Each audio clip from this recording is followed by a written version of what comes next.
Napaka generous at napakabait talaga ng ating mahal na General na si Police Brigadier General Jose Santiago Hidalgo Jr. Siya po ang aming guys, siya po ang aming RD. So ayun.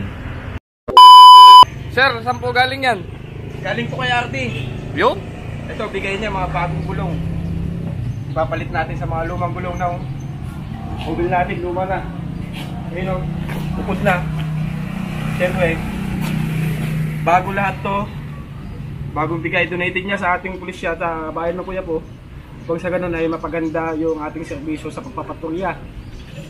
So guys, binisbasan niya po tayo upang sa ganun malaman ng mga tao dito sa bayan ng Kuya po na bagong-bago lahat ng gulong ng ating police mobile.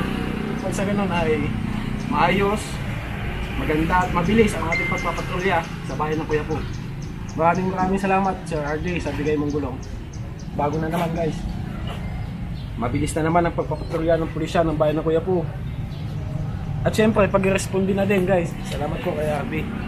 Thank you sir. So, hello guys. Magandang hapon. Kung nyo nakikita ay mga gulong ito. Bagong bago. So, ayun. Ito, 1, 2, 3, 4. Tapos yung, ayun. Yung 1, 2, 3, 4. So, itong mga gulong na to guys, bigay po ni RD. So ayun, bigay po niya mismo ito bagong-bago para sa ating mga mobile upang sa ganun ay walang aberya sa pagpapatrolya. Kasi lagi tayo nagpapatrolya sa buong bayan ng Kuya po. So syempre nauupod din yung gulong. Ang dami na nga pinagbasutan. So ayun, upod na upod.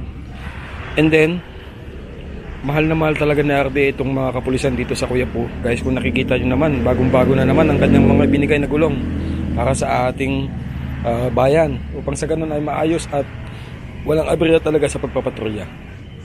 Napaka generous at napakabait talaga ng ating mahal na General na si Police Brigadier General Jose Santiago Hidalgo Jr. Siya po ang aming guys, siya po ang aming RD. So ayun, napakabait talaga. Mahal naman niya talaga ang mga pulis at syempre yung mga tao na din para sa seguridad na gagawin ng pulisya dito sa bayan ng Kuya po. At syempre at sa mabilisang pagresponde upang sa ganun walang aberya. Syempre bago nga. Yan kikita nyo guys. Yun, ang dami nang napagpalitan ng gulong. Matik yan, magpapalit na naman ng gulong yung aming police mobile. So, thank you Sir RD sa magandang ibinigay mo na naman na gulong. Siyempre donated yan galing kay RD. Napakabait talaga guys.